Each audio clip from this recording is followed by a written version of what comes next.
xam ban tënk nga ciy indi tey ak yi nga mën a jukki daal teg ci table bi ba bu ko defee kiy seetaan wax dëgg yàlla mën cee gis boppam te tàmmali bés ni ki tey tegu ci yoon. incha allah kontaan trop ci loolu parce que ordre public bi ñuy tuddee. parce que dëkk boo gis dañ ci ñaan jàmm rek jàmm am ci. dëgg la. moo tax comme ni ma doon wax tantôt ni contrat dafa nekk sous la protection spéciale de la loi sur le contrôle même sur l'encadrement de la loi te loolu dafa fort cela veut dire que comme ni mu koy xoon ni location yoon da ko bàyyiwul ak borom kër gi ak locataire bi ak agence bi bàyyiwu ko ak ñoom daf ci intervenir taxaw ci bu baax teg ci ay loi am ni c'est des lois immuables tuddee ko ce qu'on appelle des stipulations d'ordre public parce que suñuy tuddee stipulation d'ordre public du nekk lu dul un corpus de normes impératives yoo xam ni ñu donc un cadre juridique boo xam ne ni au-delà duquel nit doon ki seen volonté ñoom ñaar borom kër gi ñu ko bokk kii locataire bi ak borom kër gi doon ki seen bëgg-bëgg la yoon nee na maa lànk loolu mun nañ ko fi defee parce que nii laa koy attee te nii laa bëgg ngeen ko doxalee loolu yëpp pour préserver ordre public moo tax jàmm ci réew ak dàmm ci ñëpp ànd askan bi nekk jàmm ba pare comme li ma doon wax rek Sénégal jëm sa kanam ndax dëkk la ñu boo xam ne dañoo civilisé ñëpp ñu ngi ñuy xool di bëgg yaakaar ci ñun di ñuy surveiller kon nag ñëpp te ñu teg ci kanam lu ñuy def rek dañu yaakaar ni modèle la kon nag te buñ la jiitalee da nga war a doon royuwaay royuwaay ba waxoon ndeysaan donc li may jëkk a wax rapidement mooy que ni domaine boobu ñu nekk yëpp li jëkk a wax mooy agence immobilière war na xam rôle am nekkul ci rek de mettre en relation ñaari ku bëgg a jënd ak ku bëgg a jaay ba koo xamee ni dafay bëgg a louer ak borom kër gi déedéet dafa war a def loolu accompagner leen encore parce que moo tax ñu yoon ne agence immobilière dafa am benn devoir c'est-à-dire plus second devoir d'information de conseil et d'assistance ca njëlbeen ba donc boo nekkee agence immobilière loolu bu ko yoon waxee moo war na am tuuti xam-xam boo am pour mën a doxal sa liggéey sinon soo amul loolu doo mu doxal si liggéey muy benn loolu boo ko xasee am dañuy yoon dafa ne yow agence immobilière bis boo xamee loolu di nga mën a jàppale ñooñu di nga leen mën a topp mu ne waa ca njëlbeen ba nag yow dama leen ne yow bu nit ñëwee ba nga xam ne dafay louer kër ni la kaay am sama kër gi nii dama koy louer dama bëgg nga louer ma ko am yaakaar ci yow xam nga am na ay yu ñuy wax yoo xam ne dañu ko bëgg nii ay qualité ndox ay qualité professionnelle yoo xam ne ni da nga ko war a am dëgg la mandute war nga ko am xam sa métier war nga ko am ubbeeku war nga ko am naxanteeg nit ñi war nga ko am ak expliquer nit ñi am benn genre comment dire encore pédagogie boo xam ni pour nit ñi dégg la pour nit ñi am expérience oui ba pare soo xasee jàng yooyu yëpp dañ la koy jàngal booy def ay cours en immobilier soo yëpp dañ la koy jàngal lu nekk làkk yenn sax war nga ko jàng waaw bu ñu ñëwee nag di la jox kër ci wàllu commercial bi nga war a doon oui su fekkee ni dañ la jox kër yow li la war a jëkk a def parce que yoon dafa ni kër dafa war a décent balaa ñu koy jox nit parce que nit ñi duñu ay xar da ngay defar sa kër ba mu jekk defar bunt yi defar tëjukaay yi aération yi ba nga xam ne nit ki mën nañ fa gis loo xam ni dara du ko ci fekk santéem dina fa dox sécurité am dafa bu tëddee ni alhamdulilahi rabbil alamin nga seetal ko c'est pas une porcherie ba comme boo doon dëkk na nga wóor na nga ci def élément yoo xam ne dafa mel ni yow yaa ci doon dëkk nga defar ko pour nga mun ko jox sa nawle ci doomu Sénégal loolu mu ne agence bi bu boobaa war na dem xooli kër googu ndax xam répondre na ci critères yooyu su répondre ci critères de décence yooyu mu mën ko ñëw joxe mais nag n'oublie pas que balaa nga joxe kër jàmbur da nga xam ndax kii ndax moom mbaa moomul war na la jox kayitu kër gi war yëpp nga jël li nga ensemble documents yi wane ni moom kër gi pour nga mën ko liggéeyal loolu pour nga mën def loolu parce que sinon bandi bu nekk mën na ñëw kii sama kër la ni dama nga commencé yore na yoon bu la fekkee nga xam du dëgg donc bu ñu la xasee wax loolu boo ñëwee nag léegi nag doo ko proposer kër gi à la location locataire bi bu ñëwee nag mun ngeen ànd dem xool ko ba mu bëgg ko su ko bëggee nga xool ba nga xam ne d'accord ngeen ni nangam la prix bi te wax naa ci tantôt njëlbeen ni nit bu fekkee dafa bëgg louer këram te nekk ci réew te loi rek moo fi dox waaye demal defi sa surface corrigée boo bañee ñu wax lu la naqadi soo xasee def sa surface corrigée moom moo lay jox valeur u kër gi valeur vénale bi mooy boo ko bëggoon jaay ak valeur locative bi boo ko xasee jox léegi maintenant nga xam nag ni man kat ndekete am naa droit louer sama kër ci lii bu boobaa yow mun nga wàññi mun nga def loolu mais fekk na yow yaa ngi dans la légalité parce que réew nga nekk réew bi dafa may sart doxal nga ko loolu bu boobaa ñu jox ko locataire bu koy bëgg tamit keroog bu koy signé nañ ko xamal lépp li nga xam ni moom la yoon santaane bu ci kenn def dara xam nga dans la location kenn warul transposer sentiment ci biir li yoon wax rek nga war a tegal ko xamal ko nit ñi te nit ñi aussi dañu war a nangu buñ leen di expliquer parce que nga comprendre lan la parce que di expliquer xamuloo dara ngay naan du noonu ba nangam ak nangam ba man agence bi ba nangam du noonu su dee agence laa wax bu xam métier am moo tax ñu bëgg agence yi réew maa ngi changé yéen la ñuy waxal góorgóorlu leen ngeen topp réew mi changement bi ngeen topp mutation yi pour ëllëg àdduna sax a nekk voilà parce que nag nii am na loo xam ne nii ñun ñëpp ñoo ko bokk mais du ñu nangu parce que ku jël naan agence boo rombee sax ñu ne agence fekk du noonu ñàkk xam nag je pense que moo tax yéen ngeen di teg ñenn ñi teg seen tànk fenn fi mais bu ngeen xamee rek je pense que am na loo xam ni li may wax souvent ku xam rek ragal parce que boo xamee loolu ci mën a fekk parce que dafa am ay responsabilité bu ko agent ci ubbeeku rapidement dafa am ce qu'on appelle la responsabilité civile et la responsabilité pénale dans la responsabilité civile lépp loo yàqal nit loo ko def dañ def topp nga fay ko xaalisam ak préjudice te yàqal boobu qu'est-ce que ça veut dire agence immobilière su fayiree ci gestion am li nga xam ne moo ko waroon def defu ko ba tax mu lor waa ji am na droit porter ko plainte ñu fay ko xaalisam parce que kat yaa woote si bopp ni professionnel nga xam nga sa bopp très bien foofu mu daanale laa lay joxe kàddu gi Ndiaye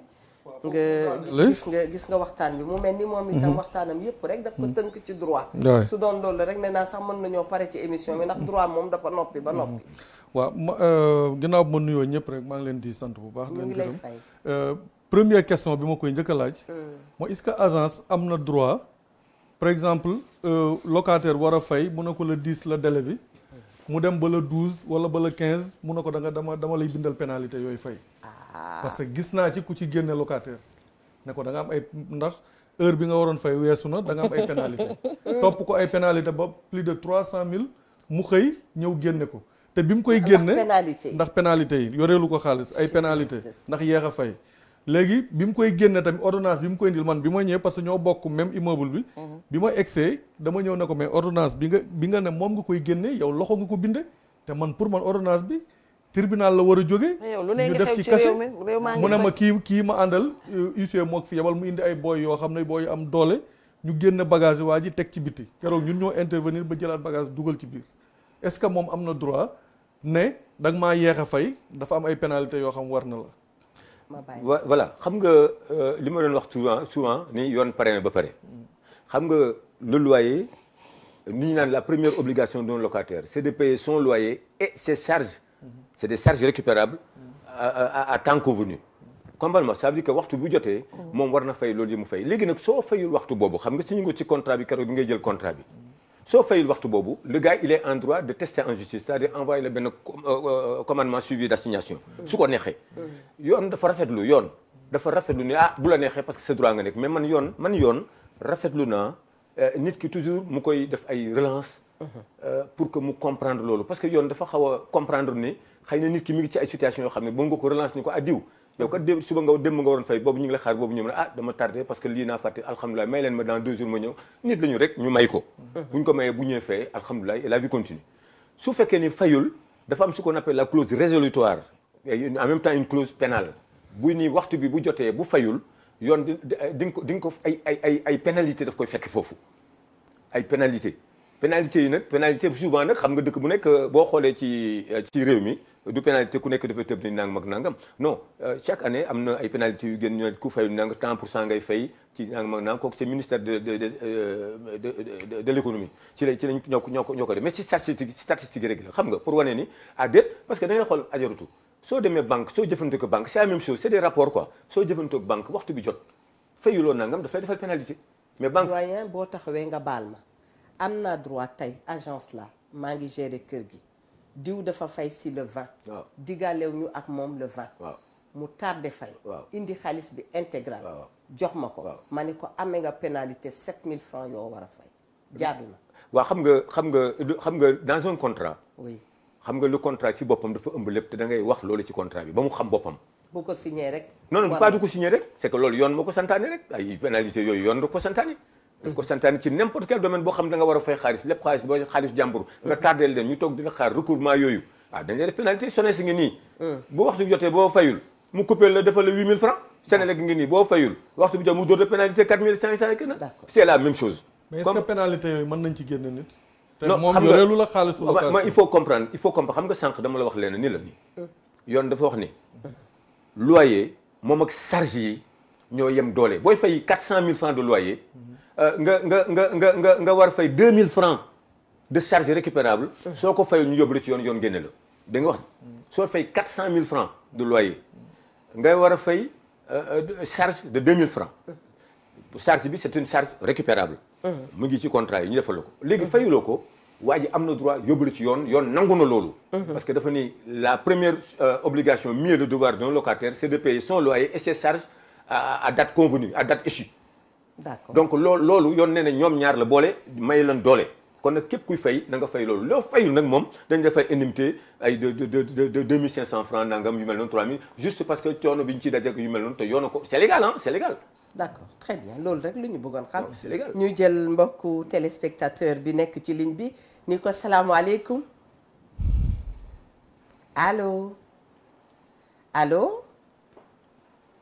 allo. ma ngoog très bien man de dama ne woon bu dee jigéen na ma may ko grand boubou bii ma tuddee Aïcha Kassé waaye nag comme du jigéen xamaguma ci dara. mais jigéen ñi woote leen. mami allo allo.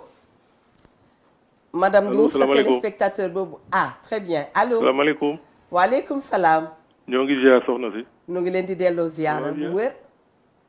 allo oui. allo ñu ngi lay déglu bu baax a baax man de dégguma la bu baax xaw ma ndax yaa ngi may dégg wala dégg. man de maa ngi lay dégg. waaw bu fekkee bu fekkee ne yaa ngi may dégg rek man mu continuer ci li nga xam ne moom lay wax. bismillah. maanaam démb jaaroon naa fi. waaw. man maa fi doon expliquer suñu grand frère boobu nga xam ne moo nekk aux HLM. c'est vrai. léegi nag maître bi démb daf ne woon il faut ñu wut certificat d'hérédité. ak certificat de non opposition ni appel. loolu lépp wutoon nañu ko. ba yóbbu ko au niveau des HLM. voilà bi ñu ko yóbbu au niveau des HLM itam aussi après ñoom dañ ñu waxoon ne il faut une procuration pour ñu mën a xool kan la ñuy jox kayitu kër gi wala nan la demee daal. ndax bon vraiment affaire bi yàgg na comme ni ma ko waxee woon démb. suñu grand frère la mu nga fa depuis 10 ans pour une location de 32 000. Très bien moom na déplacé wu ñëw au niveau de TFM su ko defee ñu mun ko mettre en rapport ak maître Baro du ñàkk sax am na ay avocat waaye avocat moom loo ci am du doy. wallaay dëgg la loo ci am du doy. dëgg la de te maître Baro comme ci càmm mami ba maître Baro comme ni nga ko waxee ñu ngi koy nuyu ndaxte moom itam démb leeral nañu fi lu baree bari. c'est vrai wan nañu itam ne nit ku baax la nit ku oyof la wax dëgg yàlla am. dëgg la ndaxte boo ñëwee ci benn mbir. nga nekk avocat nga pare ne képp ku ngeen gis ko ci am problème bu mel nii wax dëgg yàlla am ñun suñu liggéey xat na waaye ku ngeen ma ci booleel dinaa ci jàpp kon loolu nit ku baax rek a koy def. dëgg la ñu ngi koy sant tey ñaanal xaritam ba Mbaye Jacques Ndiaye yàlla na xeppee àjjana. amiin yaa rabbal aalamiin. papa dafa ubbee lu am solo. mu ne ñun ñëpp dañuy sabablu suñu jàmmi réew. waaw jàmmi réew ma jàpp ne njaayeen yi li ñuy bëgg lekk nangu nañ ne jàmmi réew mi ngi tàmbalee ci jàmmi biir kër gi. mi ngi tàmbalee ci jàmmi doomu aadama yi dëkkee réew mi. kenn du ko wedd. sama xel daat na yar daw ba ci Julien Jouga jàmmi ñëw leen ñu ñaan jàmmi Sénégal. dëgg la. ndaxte wayam boobu yaakaar naa dañ ko waroon def bàkk suba gu ñu xëyee di ko teg nit ñi di ko dégluwaat. ndax xëy na fàtte xaju fi waaye ñun ñi léeg-léeg it tey adduna yi dañuy fëkk ba dañuy fàtte yenn yi. dëgg. papa ñëw dugg ci li ngay luwee nit ki na nekk ci norme yi nga xamante ne nii dëkkuwaay bu décent la war a doon. warul nekk comme porcherie warul nekk comme nangam warul nekk comme nangam warul nekk comme nangam. xaaju bailleur yëpp respecté wuñu loolu faale wuñu loolu tuyauterie baa njëkk a bon. ci kër yi gis nga mbir mi. dañ ko bëgg a jël teg ko locataire yi ndaxte xam nga lu tax ku néew doole da ngay moytu tooñ ci mim réew. néew fi kàttan dem kaso la ñàkk fii bokk dem kaso la ñemek tooñ te amoo ku la àtte dem kaso la boo ñëpp dee waxtu mënoo tontu sax mën na laa yóbbu ca kaso ba. ñàkk xam-xam nag dama ko jëlale moom ndax boobu moom koo joteel yaa ko tooñ waaye ñàkk fee am ba pare itam mooy nag tooñ gi gën a mag bul di tooñ te ku la tooñ na nga ko njëkk a jéggulu ba tax na kii luwee dina tabax kër gu bon boo xamante ne kër gi mën na daanu ci ñi koy dëkk ak seeni njaboot yoonam nekkul ci fondement yoonam nekkul ci leneen nga gis toit yoo xamante ne ñi ko dëkkee dañuy fay location te bi nawet tàmbalee ba léegi ndox maa ngi seep ci seen kaw bagage te pourtant ñu ngi koy muñ xam nga lu tax tuxu moo jafe tuxu moo metti te doomu aadama attanu ko parce que ki lay luyee xottu kër la jox papa wax na ko fi bërki démb nga indi say bagage dugal ci biir bagage yooyu yow booy tuxu yaa koy diriwaat génne ko benn par benn ñi la koy génneel da nga leen di fay bagage bu ñu yëkkat da nga leen di fay même boo wutee ay ndimbalaan dañ lay tojal say bagage nga génne say bagage yóbbu fa nga ko dajjee sa caution ba nga yoroon fa nga koy bàyyee ñun la damay raaxub pont damay raaxub lii fa nga bindoon climatiseur ba fa nga bindoon leneen nit ki buy dund moom dundam tranquillité am lay xool ndaxte loo mën di def ci mbedd mi kenn du la ko baal mais da nga naan sama kër parce que foofu yaa koy fay bi ngay tuxul loo démonté lu nekk la ko démonté da nga koy fay fa nga koy monté waat da nga koy fay fa nga jóge bàyyi nga fa say caution fa nga jëm joxewaat nga fa caution ak avance mbir mi metti na lool ci bailleur yi waaye cay locataires yi d'accord naa nag ci loi ndax man loi man mii daf maa tënk am na loo xam ne sañu ma ko li may amu fit li may nekk ceinture noire du ma romb nit fii ci mbedd mi saaga la ndax xam naa ne injure publique dañ ma ci yóbbu ci yoon du ma ko def te boo ma saagaa ma may la saaga bi ndax du ma taq fenn jaralu ma xeex donc kon xam naa ne yoon am na ci réew mi ma nekk mais li yoon am dañoo nekk ci réew moo xamante ne ñi ngi naan mondialisation ubbeeku réew maa ngi dem adduna baa ngi dox mais ñun situation bii ñu nekk fekka teguñu ko mu taxaw guerre boo gis day am arbitre match bu amul arbitre moom dellu VAR ak carton rouge du fa jeex ku koy joxe. donc jërëjëf Diop. donc pour expliquer rek ne rapidement boo gisee comme da ngeen ni tey ngeen di clôturer affaire bi ñu am tuuti lu ñu doxal rek ba li nga xam moo gën a élémentaire ba ñi ñu seqal yëpp locataires yi nga xam souvent mooy c'est le nœud du problème ku nekk comprendre ko rek pour éviter leen te gën ñu gëm nii su ñëpp tegee ci loolu ci yoon comprendre ko kon yaakaar naa dina wàññi lu bari ci coow ndax nit mënul naa feq à ce point c'est-à-dire que nga xam ba pare mu wóor ni lii la mu wóor ni tey bu ñu yóbbu ci yoon ñu toroxal la nga ni da nga ciy dëgg def loolu nit mënul def loolu ñàkk xam daal mooy andi man sama gis-gis donc locataire bi jour boobu nga xamee ni waxtu bi jot na dañ ko xamal lan la war a fay yoon ne na jour boobu xamal ko ni ko nangam lay fay par mois fay nii sam charge ak fii comme ça te charge yooyu na nekk ay charge récupérable complètement charge récupérable mooy charge yi nga xam ni moom moo ko war a fay du fait que mu nekk ci kër gi mais mun na ñëw ci bailleur bi da ko war a récupérer ci moom laa doon wax keroog mun na ko def sous forme de provision ou mu def ko sous forme de forfait di ko jox jaleen ma jox ku nekk 2500 bu boobaa moo koy fay li ndoy ba ni da ko bëgg a xam man loolu jaroo ko xam parce que moom par force mu fay loolu mais charge yi lan la waa charge xam nga fay location pare ak yeneen charge yooyu lañ bëgg a xam voilà d'accord loolu je vais mën nañ ci ñëw léegi ba léegi xam nga comme ni tantôt dama la waxoon location la location vide la ou location nue nga xam ni kër rek la jox gu mel ne loo fa def yaa ko fa defa sa bopp dëkk nag boo ci nekkee mairie bi di nga ko fay taxe d'habitation yi da nga koy fay yow locataire bi di nga fay tom boobu bu fekkee ne dafa am partie commune yoo xam ni yéen a ko war a entretenir yéen a ko war a yore ay charge loo xam ni yéen lay dikk yooyu obligation la yoon ne na obligation la yéen ñi nga xam ne yéen a tax loolu lépp am ngeen fay ko très bien yoon moo ko wax kenn waxu ko yoon moo ni loolu yéen a koy fay dégg nga lu wax te comme yéen a koy fay nag yow bu fekkee da ngeen dëkk ci benn monopropriété comme li ma doon wax ko expliqué nii loolu yoon nee na yow borom kër gi définir ko gaa en tout cas bu ñu dugg moo nga balaa ngay bàyyi ñu nekk si bi nga naan leen ni nang da nga koo définir ci commencement bi ci kayit yi nga xam ni ku nekk dina xam ses responsabilités financières à chaque fin du mois bu ko nit ñi xasee xam tribunal da koy xam ne lii kat waxoon nañ la lii waaw mais loolu soo waxul loolu soo ko deful loolu yoon dafa naan damay supposé nii bi nga koy luyee kër gi 100 000 francs lépp nga ca da nga wax yoon dafa bëgg nga leeral yow mi nga xam TVA nangam ñu ne la souligné woo comme nga ca waaw xam nga yoon li mu wax leer na nee na yow comme yaay loué balaa ngay loué da ngay dem ami xam-xam baa nga jox ko ñi ko xam ñuy loué la yow defuloo ko nga jël sa propre responsabilité bind si ay bind xam nga Sénégal dafa yomb yaa ngi bind le contrat rek copier benn contrat comme ni ñu def bañ ay ordonnance gis nañ ko fi ba taay ordre contrat fii kaay yow na au lieu que ñu adapté ko ci contexte parce que ku nekk dafa am son véritable contexte domaine bu nekk côté bu nekk mais mënoo jël nag garab bi faj Modou nga ni mooy faj kële mooy faj c'est pas possible contrat bu nekk dañ ko war a mettre dans son contexte situation bi am foofu lay war a def contrat dañ ko adapté boo ko deful nag ngay bind contrat nii rek tu t'engages te xamuloo ko te la signature d'un contrat engage aussi bien le locataire que le propriétaire et même l'agence bi nga xam ni moom wàllam moo doon intermédiation bi jàpp leen pour mun a defar ba ñooñu taxaw moo tax conseiller boobu ñu wax la warul faillir ci ses prérogatives yooyu tegal loolu foofu loxo warul faillir ci yooyu prérogative nanu jël ki ci ligne bi salaamaaleykum allô bah écoute allô bah il faut tu me dis hein je vais pas sortir allô allô waaw une téléspectatrice qu'on a ratée ñu ngi koy nuyu bu baax a baax waaw nee nga très bien ma jox ko kàddu gi moom léegi laaj nga ma lii ma tontu li ma laaj sànq ni ma affaire ndax mën nañ ko génn ci loolu ci affaire pénalité yooyu xam nga un contrat il est fait pour être respecté dès l'instant nga signé contrat bi xam nga da ngay engagé wu parce que ça t'engage mais wax naa la ba léegi rek il faut que contrat bi am licéité ba pare licéité ba pare il faut que comment dire encore il faut que mu am équilibre ba du loolu te yow bi nga xam ne loolu bi nga koy def épargne xamoon nga loolu mais loolu gën pense pas que mën nañ ci yow du nit parce que comptable bu tegalee ay pénalité ba toll foofu man vraiment jaaxal na ma xam nga am na leneen lu ko lal daal mais nag je ne dis pas non borom mayu ko dara chaque jour nañ koy dajale je ne dis pas non mais dama parce que loo nit loo xalaatu rek mën na am mais dama ni man ci domaine droit rek laay wax yooyu loolu man mënu ma koo comprendre ci affaire commune droit parce que tribunal même bu amoon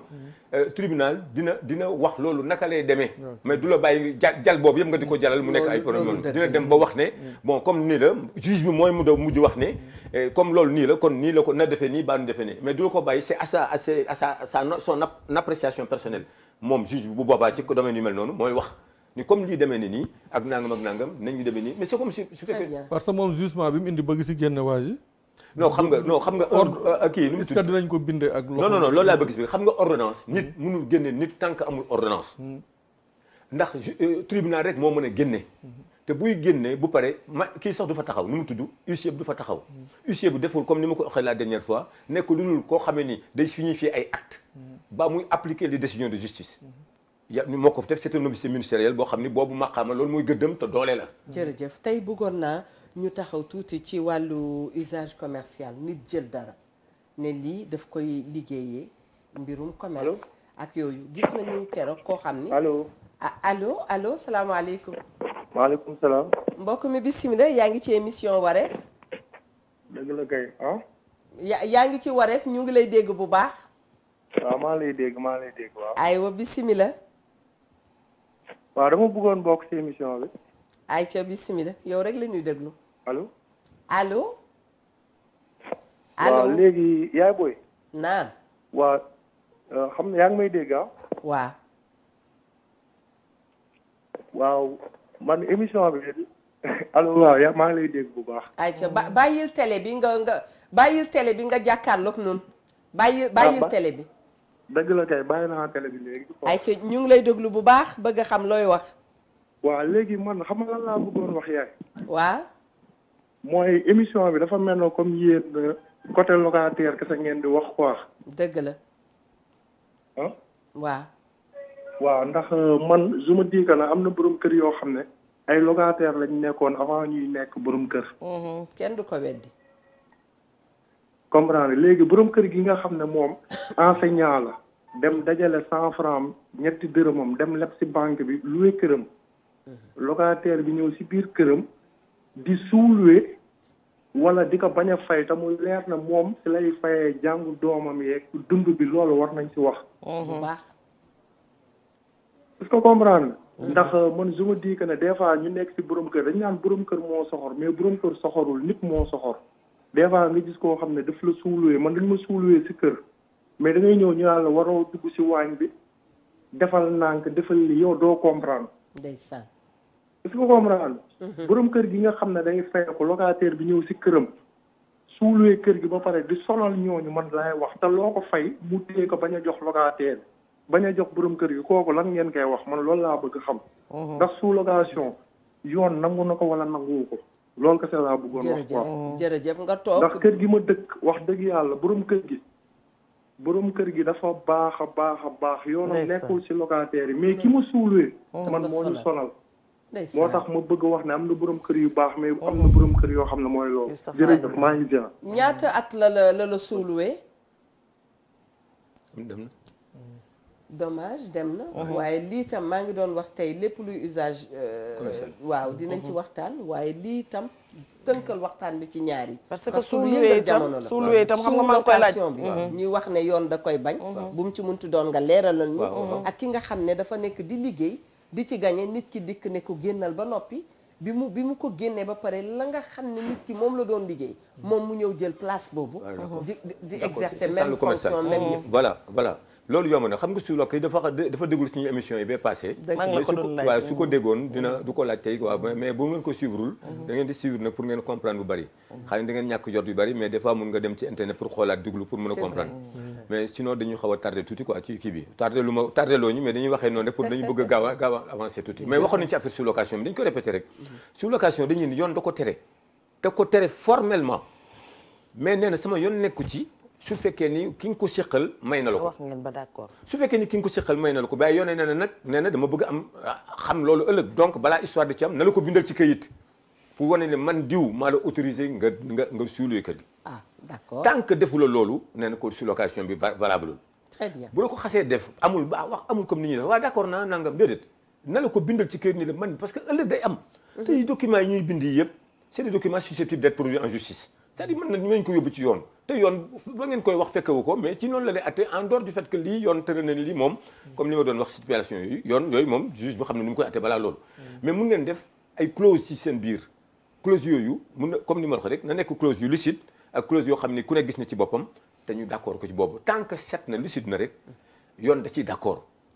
li nga wax ji mais tënk na li mu tënk ba pare noonu la alors maintenant su fekkee ne da nga ko jox mu suulee ko même bu ko suulee na la bindal contrat boobu mu koy defal parce que moom mooy bayeeru waa ji kii bi locataire boobu mooy bayeeru waa kooku ko wax noonu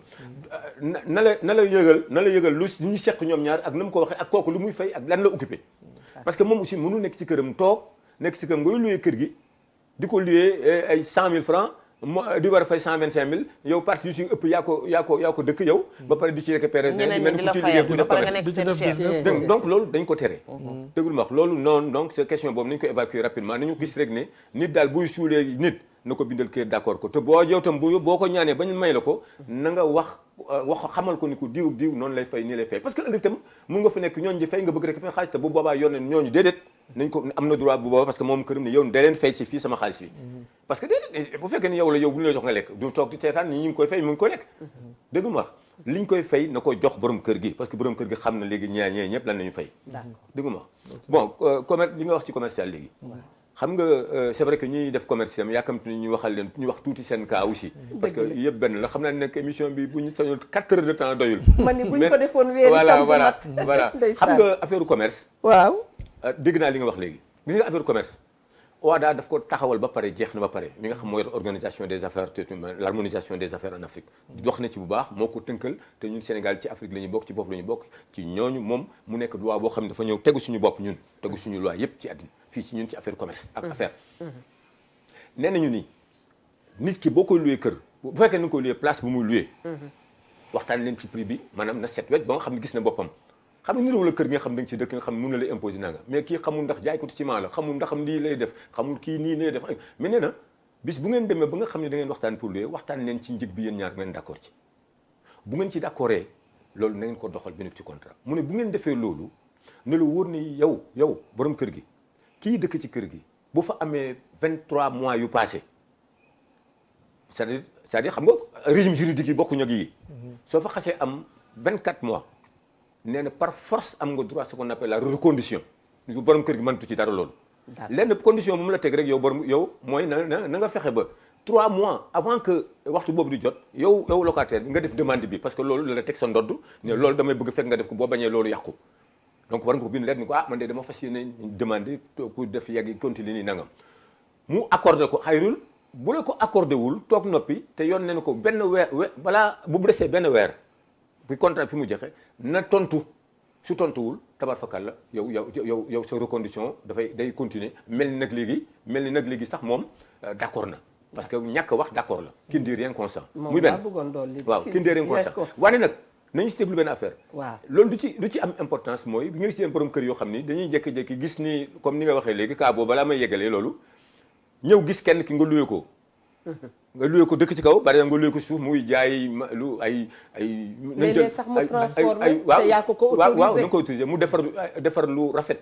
di jaay lu rafet moo xam ni ko jaay loolu waaw yow yaa ngi dëkk ci kaw nga xool ni clients yi bari nañu di ci nanga mot yi fi dox na de mais kii ñu ngi am xaalis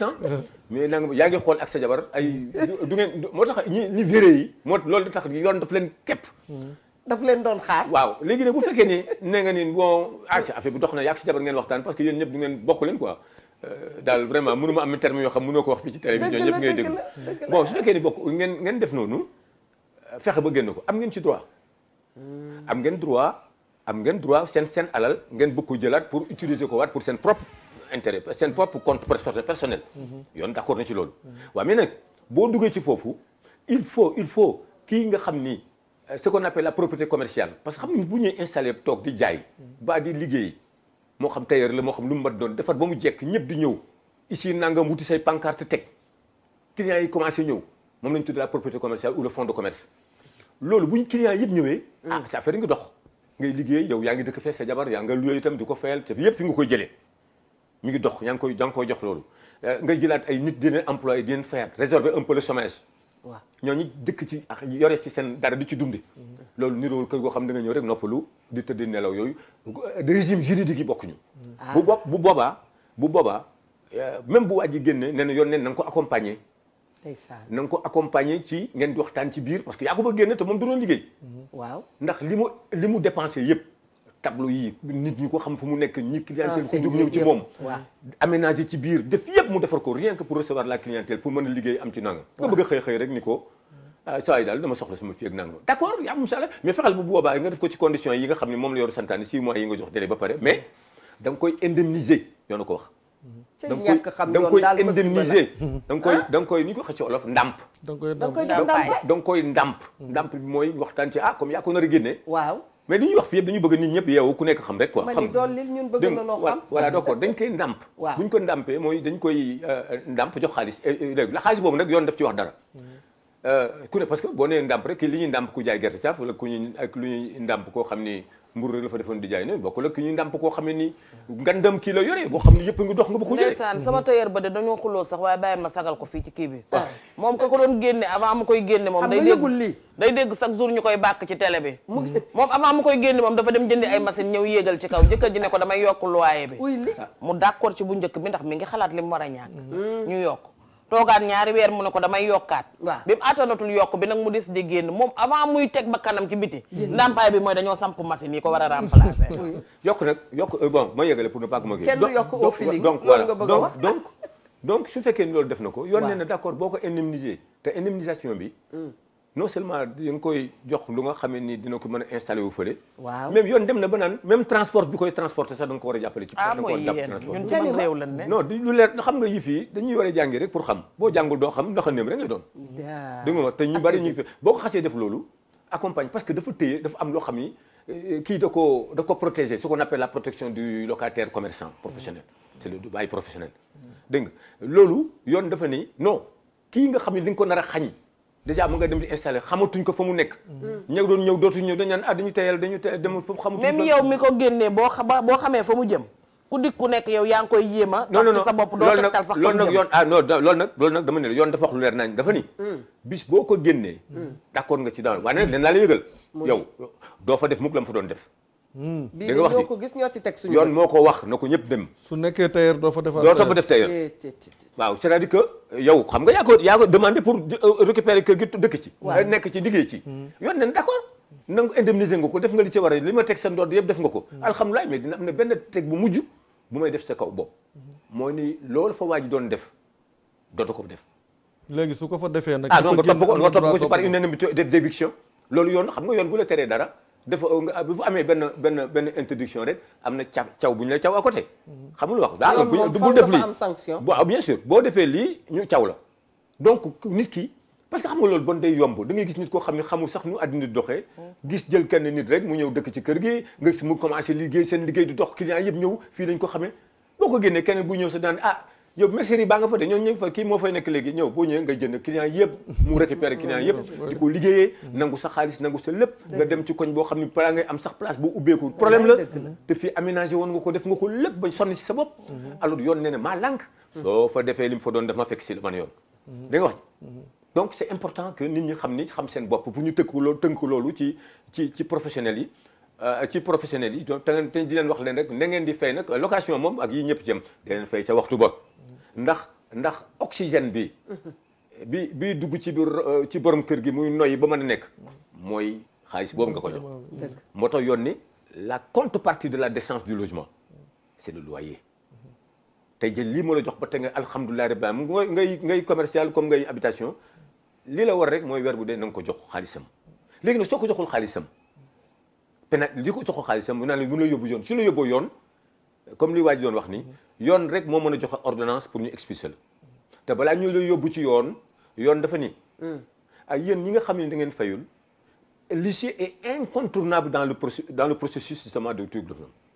l'huissier donc jaarale ni ko par huissier yoon du la reconnaître tant que jëluloo document bi jaarale ko ci huissier doog la mën a ñëw jox la commandement ak suivi d'assignation pour wax la ni la déet yow de dañ la andi fii ci man ne da nga fi amel bor. waaw nangam ak nangam nga ne ko waaw nangam ak nangam bu dee gëm nga ko d'accord nga ko yoon nee na la balaa tribunal di la atte dina toog weer kooku c'est un délai légal yoon moo ko may n'importe quel locataire donc yow mënu ma la yóbbu rek tey justice rek une semaine rek commencé dellu si ñëw naan la naan déedéet il faut nga toog weer mais war nag weer bi duñu bëgg yow bu ñu la mayee weer yoon nee na gaaw daw seeti huissier bi ba mu boole ak borom kër gi baa ngi seeti agence bi ngeen d'accord ci ce qu'on appelle un échéancier c'est forme d'appurement de la dette la c'est-à-dire que da ngay ñëw ni ko man kat dama amel d'accord naa dama amel xaalis waaye léegi comme dama amoon coono bu ma dal ba nangam ak nangam extra bëgg naa ñu xool nu ma lay fay ndax bor la ma la ko amel 100 000 lay fay amel naa la 200 000 dimbali ma defal ma 8 mois yoo xam ne damay fay bu nekk 125 000 pour ba dette bi jeex jàmm ni ñooy locataire bi locataire moo ko war a demander l'échéancier la locataire moo ko war a laaj waa ji war na ko accordel soo ko accordé lu sax bëgg ko génne boo demee tribunal bi mën na ko accordel parce que nit bu dekkee ci coono aussi ñëw installé wu ak njabootam di xale yi di jàng professeur kii yow sa jabar ñu affecté ko fii yow nga nekk fii jege lépp defar ci kër gi nga bëgg waa ji jékki-jékki rek alors bëgg pour un rien mi ngi géttee nu mu lay génne ci kër gi pour un rien rek mi ngi gétte boobu lu am la ci location yàlla xam na ko waaleykum salaam wa rahmatullah allo oui salaamaaleykum waaleykum salaam soxna si na nga def sant yàlla bu baax maa ngi ci jàmm bu baax ñu ngi ci jàmm di la gërëm ci sa woote allo ñu ngi lay dégg bu baax. en fait di rafetlu émission bi. jërëjëf. di leen sant parce que c'est vraiment intéressant parce que nit ñi je pense que problème mu loyer yi sonn nañ ci trop. te que muy père de famille bu mag que muy père de famille bu ndaw donte père de famille sax amul bu mag ak bu ndaw parce que père de famille mais nit ñi moom sonn nañ vraiment ci question de loyer yi. man ce que je voudrais poser ak monsieur boobu toog. c'est-à-dire que monsieur en boubou jaune. dama jàppul turam parce que début émission bi fekkewu ma ko. monsieur Bakar Thiam. voilà donc monsieur Bakar Thiam man problème de coursier laa koy laaj. parce que coursier au Sénégal surtout boo nekkee ci yenn région yi y a des gens yoo xam ni seen doom lañ koy jox dañ lay luyee kër gi ne la sama doom mooy coursier bi wala ñu bëgg la luyee kër ne la sama jarbaat mooy coursier bi le coursier te demande par exemple 3 mois il te dit benn mois bi man maa ko moom ça n'a rien à voir ak la location. les 2 autres mois par exemple benn bi avance la pour soo demee bay génn dépassé weer bi beneen bi c'est pour une caution. te li ma ci jaaxal mooy yow déjà yow perte nga benn mois parce que nee na moom moo ko moom bokkatul léegi da ngay am 2 mois mu tëdd fa. nga nekk par exemple quelqu'un qui voyage nga voyagé weer dee le 5 jot mu lay woo te mi ngi sa 2 mois donc man question boobu laa bëggoon laaj est-ce que par exemple quelqu'un koo xam ne am na 2 mois ci ki ko luyee mu tëdd fa muy xaalisam est-ce que su toogee par exemple toog fayul weer bi 2 jours wala 3 jours war na tax borom kër gi woo ko di ko menacer pour mu fay ko question la deuxième question mooy qui doit être coursier pour la location d'une maison man 2 questions yooyu laa bëgg a laaj. su fekkee mën na ma ci répondre. waaw mën nañu ci répondre. c'est-à-dire que dafa am courtier am coursier. voilà c'est-à-dire que xam nga ñun Sénégal. courtier bi moo nekk ci wàllu. voilà d'accord xam nga ñun Sénégal. xëy na sax bon mi ngi doon daal xam nga ñun Sénégal. waaw dañuy xaw a xaman c'est la première fois may wax ci télé moo tax dama xamul sax nu ma war a wax lu ma wax mais dama bëgg a expliquer rek ne. c'est que la ca ne yëg ba bare. kenn mënta wax lépp xam nga Sénégal. waaw dañuy jël laax di ko def ci ceebu jën. nga ni ma. ah oui parce que boo jaxasee lépp. lekk ko sax dina jafe ba koo ko présenté sax du nangu. amul benn dëkk bu amul courtier ci àddina métier bi moo fépp finance bi ni mu demee nii la yoon prévoir ay courtier yooyu yëpp. waaye courtier. waaw nekkul lu dul une personne. boo xam ne ni ki affilié certainement à une agence immobilière bu koy dawal di ko wutal ay clients un peu partout su ko watee client un peu partout ba ak client bi ñëw moom dafa war a boole client bi ak agence bi. yoon nee na sax waru sax fekkee transaction bi moom ca biti la war a taxaw. waaw dégg lu ma wax. su paree nag am na droit à une commission boobu nag yoon nee na yéen agence yi da ngeen di définir seen condition courtier yi ni ñun lii la ñuy joxe ci lii la ñuy joxe ci tant de % ci courtage nii ak nii yoon xam na ni courtage dafa am ci àddina ci bépp métier bu dem nii yoon d'accord na ci courtier mais daf ko limiter liggéeyam ak fu mu war a yem bu ñu fa doon développer dafay gudd trop mais ñu xamal ni rek courtier moom am na fu nekk. mais 3 mois yoon daf ko. waaw 3 mois waaye yoon d'accord na ci xam nga que mu ñu fi expliqué xam nga sa waay xam nga yoon dafa d'accord ci 3 mois yi. xam nga noonu nu mu ci d'accord na mu bëgg ñu déglu mu baax parce que man li may wax Sénégal gi yëpp ni may déglu te ñi ma xam bari nañu te du ma wax loo xam ne du noonu ñëpp xam nañu ma Sénégal gi ñi ma xam bari nañu donc dama bëgg ni nañ déglu leer nañ dama ni yoon nee na nit du dugg ci kër te du joxe ce qu'on appelle le dépôt de garantie mooy li ngeen tuddee caution dans l'imagerie populaire quoi waaye nee na il faut que nga joxe lu mu bon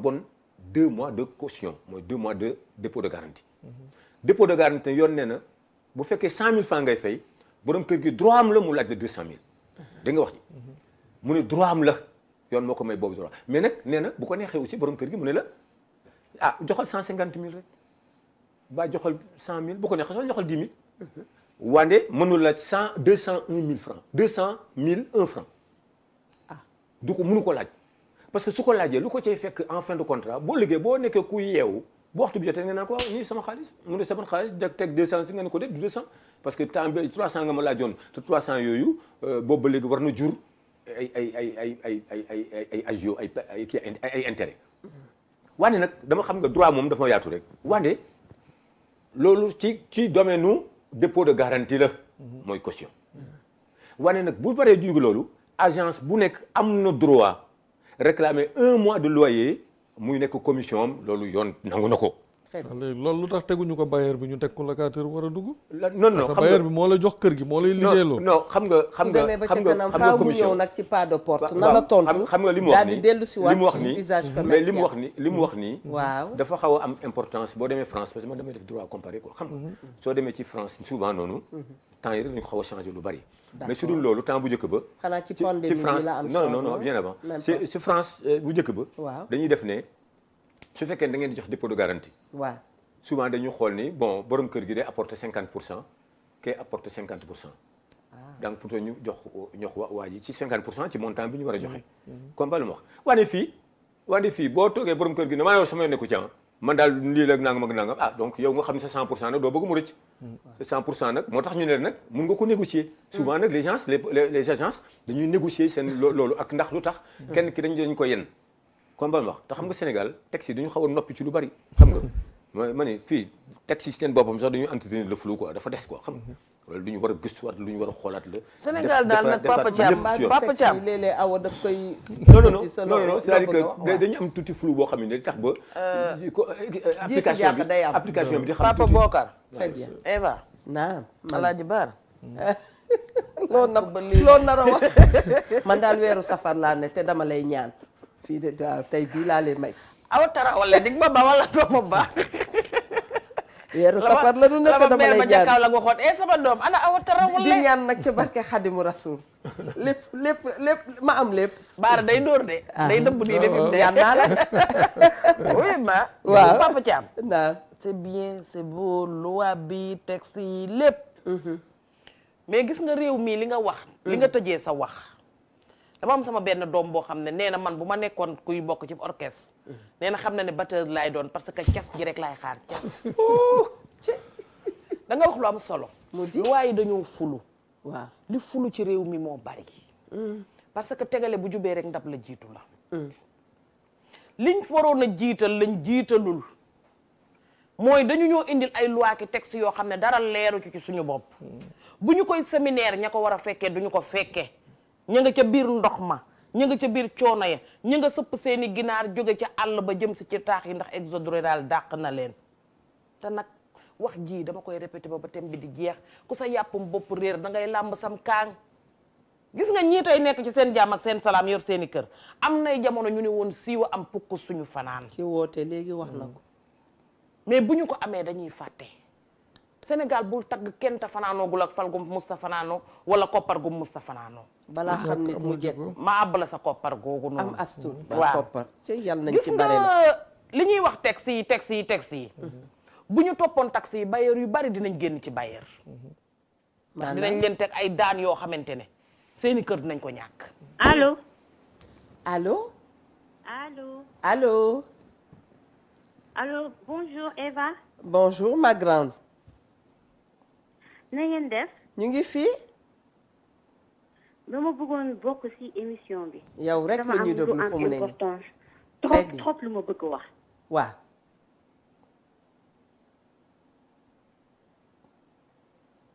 allo. allo ñu ngi lay dégg bu baax a baax a baax. waaw keeñ nag maa ngi nuyu ñu nekk ci plateau bi yëpp. ñëpp ngi lay fay maa ngi Linguère maa ngi nuyu ñëpp. waaw. ñu ngi lay fay vraiment thème bi am na importance trop Eva. donc dama am lu ma ci bëggoon wax ma doon xool ndax mën naa ko wax. ayca.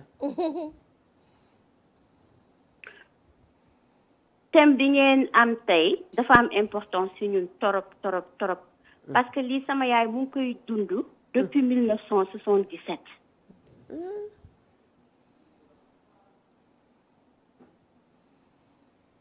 allo. wàññil télé bi nga jàkkaarloog ñun. yaa ngi may dégg bu baax. maa ngi lay dégg léegi da ngay wàññi sa télé bu baax nga bàyyi télé bi nga jàkkaarloo ak ñun. waaw nekkuma ci télé bi jóge naa foofu. ah kon réseau bi mooy xaw a def sikki sàkka vas-y. naa réseau bi la tur bi nag dama koy leb mook sant bi. ba tey baax na. waaw sama yaay dafa am kër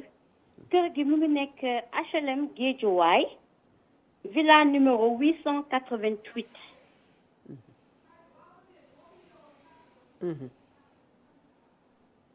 Eva yaa ngi dégg. villa numéro 800 nangam dégg naa waaw. waaw 888. d'accord. HLM Guédiawaye. d'accord. mu luwe ko ku ñuy wax Baara Sène mu luwe ko Baara Sène mi ngi dëkk ci kër googu depuis. presque 40 yow tam naa la yóbbu ci yoon yaa ngi nëbb sa tur di feeñal turu keneen sanctionné naa la àggalil.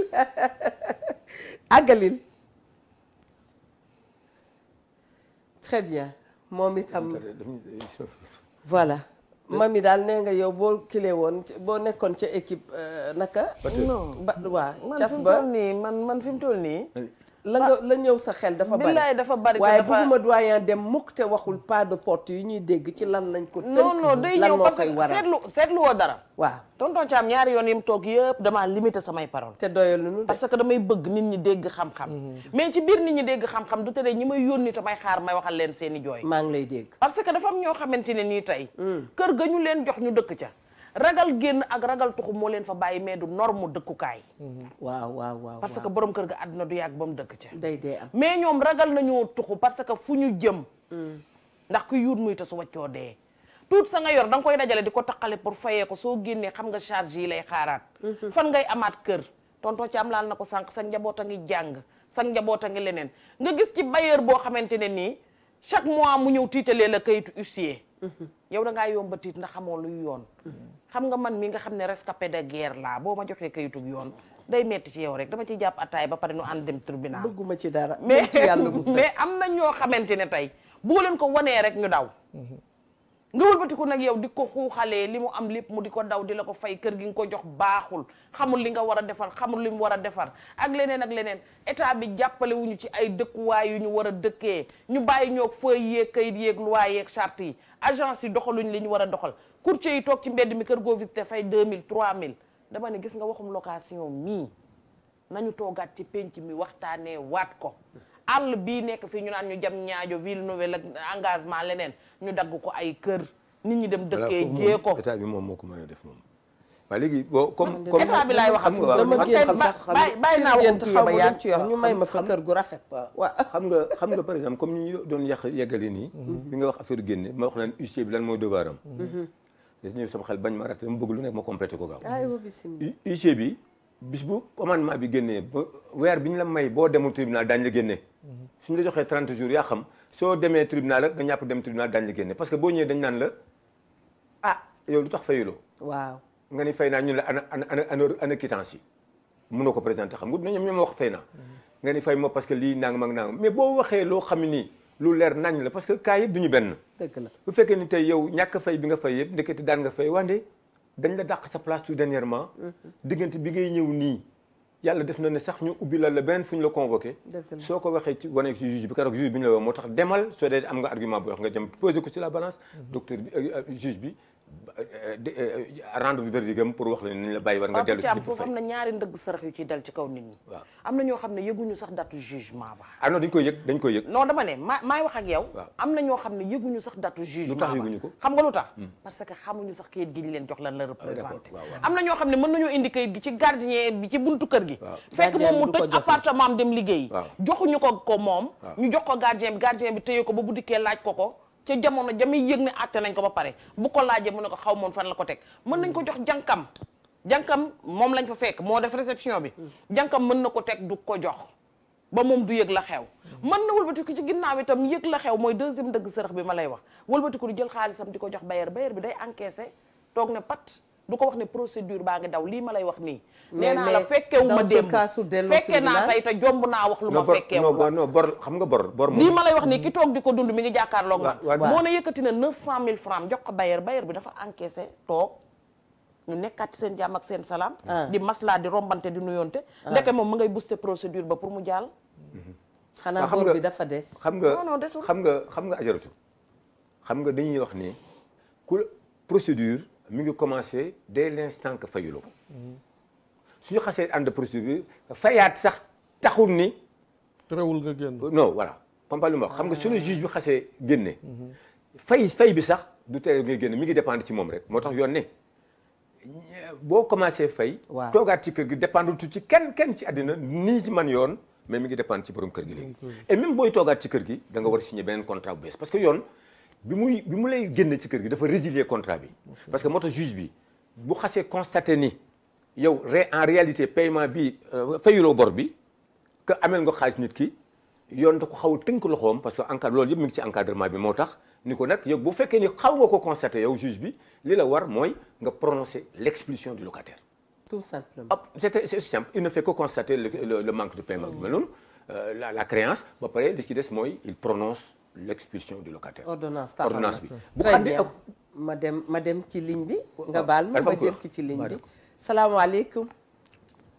maaleykum salaam ajaratu yow rek la ñuy déglu ci wareef waaw man maa woote woon sànq waaye dafa dagg maa ngi jégalu maa ngi la doon waaj a sanctionné kër bi nekk HLM Guédiawaye waaw numéro 888 waa baax na jarul dugg ci turu nit ki maa ngi lay déglu bu baax waaw ñu ngi ko loué kër gi depuis 1977 dëgg la 77 ba tey 43 ans plus 2 ñoom nanguwuñu génn luyaas bi ñu doon fay chaque mois 40 000 kër bu am étage ci kaw ak ci suuf 40 000 lay fay depuis 1977 40 000 yi ñoom nangootuñ ko fay waaw nanguwuñu génn ci kër gi mujj gi sama yaay dafa dem ba seen kër Géejawaay waxtaan ak ñoom ci njekk ak teraanga ne leen kër gi maa leen ko luwe woon léegi dama ko soxla nanguwuñu génn ba pare dem ci yoon yàlla nag def jàmm biñ demee ci yoon waaw sama yaay moo gagné procès bi d'accord pour ñoom ñu génn d'accord mais ba nii may wax ak yow nanguwuñu génn 40 000 yañ doon fay sax fayatuñ ko këru étage ci kaw ba ci suuf plus de 5 chambres depuis 1977 loolu du yoon thème bi nag dama ko gis thème bi touché ñu touché suñu waa kër yépp ak sama yaay dëgg la moo tax ma woote mais dara taxul ma woote mais xanaa 1977 ak léegi xanaa peinture ak carreau parce que lii c'est très grave kan mooy réfectionné kër gi 77 ba tey mois depuis 1977 doom yi mu jur yépp fa lañ juddoo nangootuñu génn ba pare dem ci yoon bokku leen ak ñoom dara ndeysaan li mu wax sax daa mag ñi toog ci plateau boo ci pare rek bul fàtte bëgguñu nga jóge fi te waxoo ci waxu naka nu ma ko waxee pas de porte waaw boobu sax am na benn centre commercial bu nekk fii magasin yi fa nekk ñi ñu luye waaw par exemple boo waree xam nga maa ngi ko doon wax ñu ngi remercier kii woote dina dikk léegi ci maa ngi ko doon wax maa ngi doon wax sànq si wàllu pénalité mais ñooñ boo waree fay le 5 le 10 bu jotee dañuy ñëw kànnaare sa magasin dootoo mën a dugg est-ce que ñoom am nañ si droit ci doyen yi ñu la fi jukkil dafa bari tontul ma ki nekk ci ligne bi ba pare xam nga ki nekk ci ligne bi li mu expliqué nii waaw dafa nekk loo xam ne nii lu simple la moo gën a simple ci ay affaire yi ku dëkk 77 ba tey laa fi ne doo génn bay boo nga dafa 75 ans benn weer boo fayee ñu yóbbu ci yoon dëgg la dégguma xam nga moom da nga signé benn contrat boo xam ni ci contrat bi waa ji jox na la kër et tu as pris l'engagement de payer chaque fin du mois mooy habitation da nga ko war a fay mais benn contrat mën na def 77 ba tey 40 quelque non attention xam nga lépp ci affaire jurisprudence war na fi lu bari def nañ ko fi mais man li may wax rek mooy bu ñu jël cas bu xaw a garaaw boo xam ni du fi rarement cas bu mel noonu am ñu bëgg a poser parce que man aussi am na foo xam ni xëy na du ma fa mën a yegg xam nga parce que am na yoo xam ni daf may jaaxal ba du ma ci mën a wax te ñu ngi may déglu télévision te bëgguma teg sama tànk foo xam ne xaw ma ko li ma jàng xam naa ko leer na te li ngeen may posé xam naa ko mën naa ci tontu donc moom li ci gën a simple dès l'instant que yóbbu nañ ko yoon ba ñu am ordonnance xam nga ci ordonnance bi mooy décision de justice bi bu ñëw dañ naan diw nañ ko expulsé kër gi na pay principal bi maanaam bor bi nu mu ameel nañ ko toppee ci loolu nañ ko expulsé ci kër gi moom ak njoñam c'est-à-dire tout occupant de son chef et au besoin par la force publique da nga wax li nga ordonnance bu ko jaree waaw bu ko jaree au besoin par la force publique et en même temps ak dépens yi na fay dépens yi maanaam tous les frais yi nga xam ne bokk nañ ci nu ñu defee procédure bi ba moom mu andi ko ba procédure bi toll fi tey ndax coono bi mu la teg passe bi ngay dem ak yooyu yëpp yooyu sax bu ñu paree beneen procédure la boo xam ne da nga ko war a def juge bi ñëw natt xayma loolu naka la war a toll sa coono yooyu ñu doog ko condamné ci loolu mu xool mu ko fay dégg nga wax ji loolu muy benn mais donc doo xasee yore grosse mooy astafurlah mooy benn la quoi tur bi dafa xaw a garaaw quoi mooy moom lañu tal minute grosse moom lañu tuddee ordonnance bis boo ko yoree copie bi nga jox ko ci huissier bi huissier bi wax naa la il est là pour appliquer les décisions de justice nga fay ko dafay jóg rek dem notifier leen ko signifier leen ko signification bu leen ko signifier dafa leen may 48 heures neen gën leen ci kër gi lu mu gën a gaawee dëgg la léegi nag boo diggante boobu tamit xam nga jógee dégg souvent gars yi naan référé sur difficulté damay dem def référé sur difficulté loolu dafa yomb trop boy référé sur difficulté boo amul benn argument booy peser sur la balance looy wuti ci pour def référé sur difficulté boo demee ci huissier mu fay loolu 45 000 nga dem tribunal ne la ma ni ak ni nga fi wax dara taxaw fayal xaalis jàmbur da nga génn ci kër da ngay partage rek autant donc diggante boobu nga dem seeti borom kër gi ba nga xool nooy réglé ba rek loolu mais su fekkee da nga ko bëgg a génne dès l'instant que juge bi envoyé nañu kii bi ordonnance bi léegi il devient un locataire sans droit ni titre da nga wax ji foofu la ñuy waxee locataire sans droit ni titre foofu la ñu il devient un locataire fekk jugement bi waaw parce que génn nañ ko pare tribunal xamatu ko loolu tax tantôt ma ne la même si bëggee toogaat ci kër gi léegi nga xam ne dépendatu ci lenn dul ci borom kër gi rek la moo taxaw di la bàyyi war nga toog te am na conséquence parce que su même bu si taxawee di la bàyyi war mun na la waa d'accord mun naa la fi bàyyi war nga toog waa de contrat bi di dootu nekk 100 000 francs 150 000 laa koy def de parce que lii nangam def naa sama kii nangam mi ngi nii 150 000 du ma la ci bàyyi dërëm parce que léegi diggante boobu loolu yëpp yaa lor sa bopp ba nga yegge foofu parce que boo lor woon sa bopp di mun ngeen nga di fay na nga nekkoon nga nekk ci rek te du ko mën a yokke noonu parce que yokk bu nekk dafa am wàllam te yoon nee na même booy yokk kër na nga prévoir clause boobu ci biir contrat mooy la révision du loyer mu ne clause boobu bu amul ci kii bi ci biir contrat bi mënoo yeew rek yokk ko noonu parce que bu boobaa dañu la yenn procédure lañ la defal maanaam bu subaa bu fii ak juróomi at bu ma defaree sama kër changé waat ko danaa ci yokk nangam noonu lay doon non c'est que xam nga révision du loyer xam nga boo demee ci je crois que c'est dans le service des statistiques quoi xam dégg nga service statistique yi ñoom ñooy définir at mu jot mooy ministère de l'économie et des finances mooy définir at mu jot ban pourcentage la ñu mën a yokk ci loyer xam nga loyer figé wul maanaam taxul ci benn place su fekkee ne waa ji def na ci affaire révision du loyer bu préparé nga xam ne elle est annuelle la révision du loyer est annuelle d'accord c'est-à-dire que chaque année ñu génn benn taux boo xam ni tey bu doon noonu lañu koy yokkee 0,% 1,80 quelques %. dëgg la loolu bokkul ci loi buy wàññi buy yokk rek la am foofu. loi buy wàññi xam nga. doyen Thiam ñu ngi jot léegi benn témoignage suñu ay xarit nee nañu ñoom ba ñu gisee Covid bi dugg si. ci la ñu wax ne villa yi ñu luwe woon wàññi nañ ci 50%. parce que ñoom waaw nee nañu dañu xamoon ne jamono dina jafe loolu mi ngi nii dinaa leen ko wan léegi dama bëggoon participer ci thème bi sans me citer wu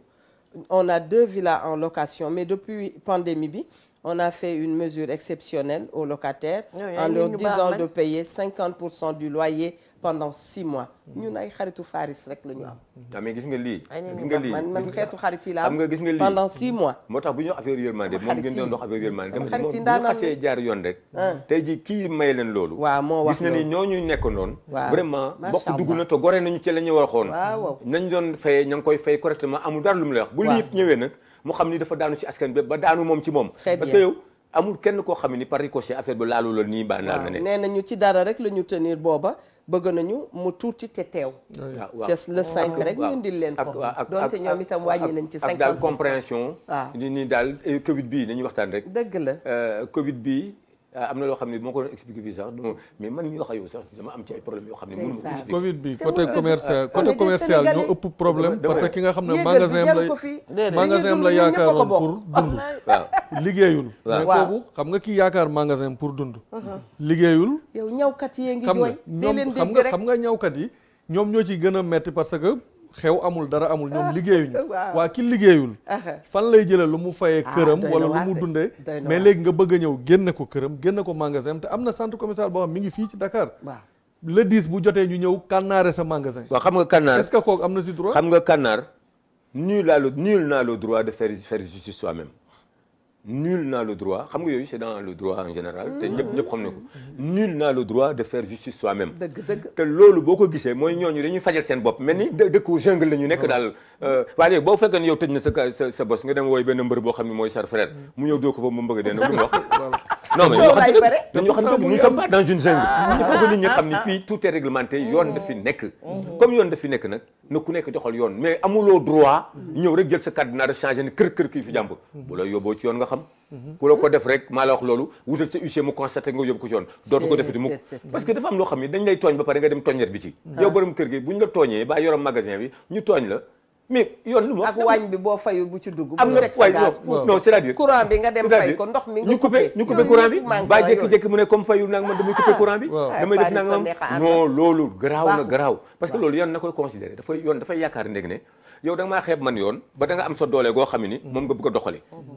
te loolu nag man dinaa ko faj bu baax man yoon xam nga donc dañ ko yoon ñëpp la fi nekkal ku nekk na yem si fi ñu ko yemloo ku xamul na nga laajte ñu expliquer la mais kenn bul yaakaar ni maa moom rek maa tey def lu ma neex tant que ñu ngi yor yooyu mentalité ba pare yemul foofu de pour mu ubbiwaat magasin bi da nga koy fay 2 mois te amee loo ko de da nga yéex a fay kese mi ngi fii si Dakar ñoom ñu ngi dégg mi ngi fii boo yéexee fay le 10 le 12 mu kànnaare sa magasin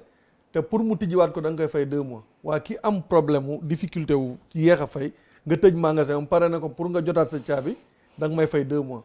bàyyil ma dem loué kër Kati jox. mais xam nga maa ngi koy nuyu bu baax. pas de porte bi nag nit day xëy rek ne pas de porte nangam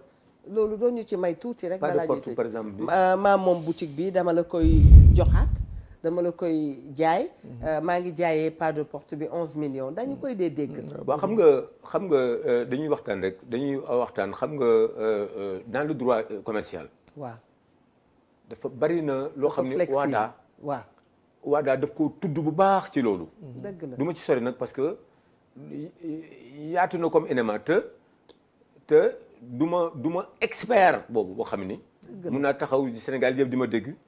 may wax loo xam ni maîtriser wu ma ko. dëgg la dégg lu ma expliqué ba tax na loolu dafa xóot ci droit. waaw beneen yëf la. waaw compagnon dafa xóot ci droit ba tax na suñu wooyee ñi nga xam ni expert la ñu ci yooyu ci droit yu nga xam ne am na ay expert te yooyu expert tam ña nga fa. waaw ñooñu lépp loo soxla rek mën nga dem laajte ko ñu gën la expliqué ko noonu la man sama xam-xam tamit dafa am fu mu yem. dégg nga waaw tabaar fakal yaatu na mais est-ce que locataire bi am na droit ñu luyee ko kër benn appartement joxuñu ko papier bu justifier surface corrigée moom mu dem defal ko boppam. déedéet xam nga surface corrigée borom kër rek moo ko mën a def ndax lu tax kër yi ñu lay laaj kayitu kër gi pour xam yaa moom kër gi ak plan kër gi yooyu yëpp da nga ko déposé te loolu locataire mënu ko gis mënu ko xam donc yow mi nga xam ne yaa moom sa kër yow yaay dem def sa surface corrigée pour que loolu ngay joxe mu méngoog yoon moom nag boobu ñëw mun nga ko won pour rek bañ déranger boo ko wonu tamit bés bu problème amee su ko bëggoon xam tam da nga ko war a woon ndax surface corrigée boo ko defee ba ñu wan la ko jarutul nëbb looy nëbb la dara lii nëbbu kay mooy nga ñëw woo waajee ni ko ndataan laa koy loolu na waa Sénégal bàyyi loolu nañu bàyyi loolu te waxtaan wax dëgg ci comme ni ma doon wax affaire monopropriété copropriété yooyu nit ku ñi nga xam dañu dëkk ci étage yi nañu xam ni loolu ñuy wax charge parce que coow yi foofu dafa bari trop loolu ñuy wax charge ñoom ñoo ko yoree moo tax gis nga képp kuy loué kër étage am ay nit yu si nekk war nga leen jox benn règlement intérieur forcément la yoon moo ko wax ne ay nit suñu dëkkee ci étage bokk ay location ku nekk ay locataire ne war ngeen joxal benn règlement intérieur te règlement intérieur bi nekkul lenn lu dul pour fàttali leen jàmm yu ñu war a doxal ci kër gi xeexuloo kenn pour fàttali leen jàmm ju ñu doxal ci kër gi en même temps dama bañ en même temps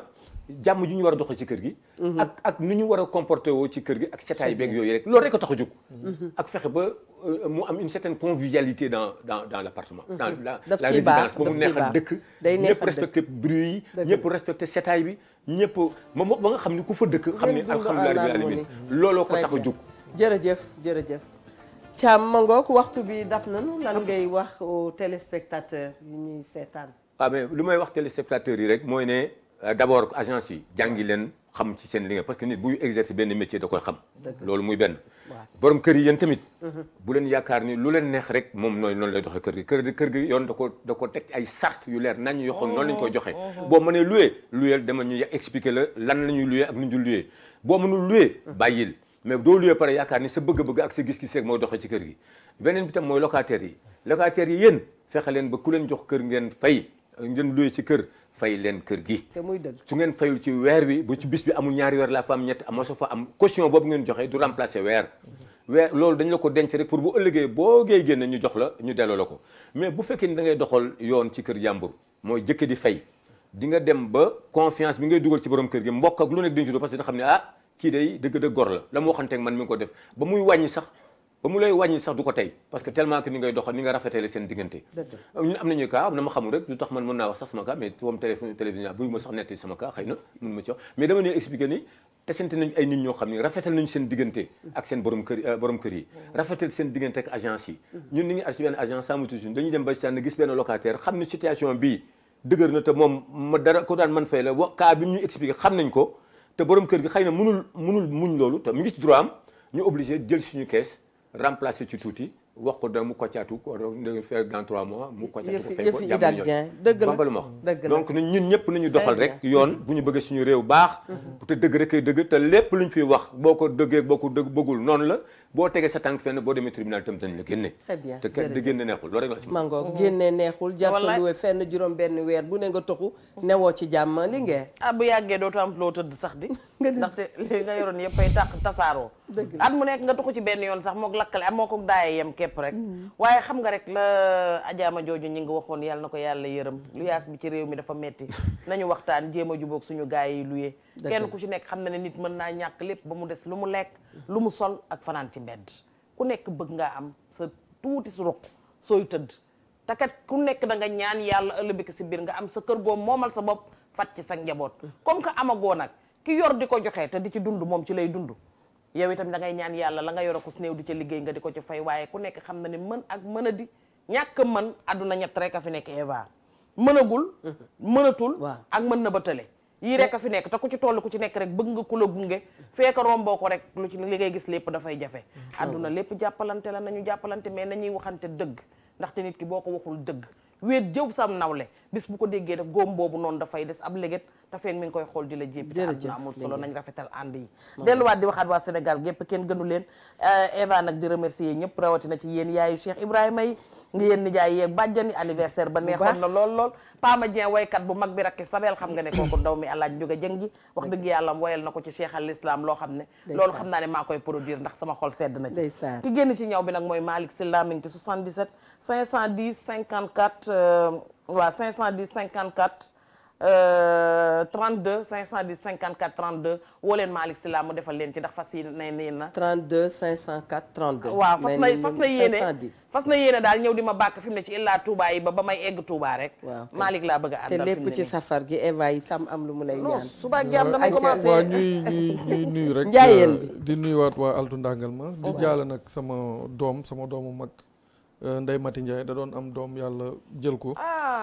tey mooy 3e jour bi doom Iba Ndiaye ak Mbayte Ndiaye fële ci ndàngal ma ñu ngi koy jaale famille bi yëpp rek di ko ñaanal yàlla mook doom bi yëpp mujj ànd wax ne coono jigéen rek ndeysaan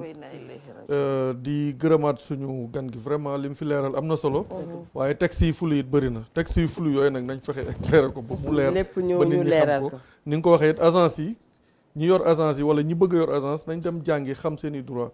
borom kër itam ñu woyofal rek xam na mbir yi metti na ma ngoog coow li ñu ni neen la te nee nañu ëllëg du añ du reer dañu koy sédd am na koo xam ne tey ma nga joxe ay immeuble yu dul jeex am na jamono boo xam ne dafa loué woon et vice versa versa vice noonu la àdduna tëddee lu dul baax a ko gën droit xamul tolérance waaye yow mi nga xam ne ëllëg ñaan nga yàlla am fayu sunu borom na nga toléré bu baax a baax ba locataires yi itam ngeen jubal parce que ñi nga xam ne dañ leen a jox seen kër dëgg-dëgg investissement la boo xam ne dañ ciy xaar rentabilité Mia Ndour dégg nañ la nga may ñu rek ñu tàggatoo ak ñi nga xam ne ñoo ñuy seetaan di la wax jërëjëf yow mi nga xam ne yaa nekk ci régie bi waxtu bi dab na la remercier na énormément Bamana Couture ci mbubb mu rafet mi nga xam ne Asi Kassé laa ko tuddee di nuyu rek Khady Kassé ak bépp jigéen boo xam ne rek mi ngi toogoon di nu seetaan lu dul baax ak gën yal na nu yàlla may dégg ak topp bon week-end lañ leen di wax ba altine ci kàttanu sunu borom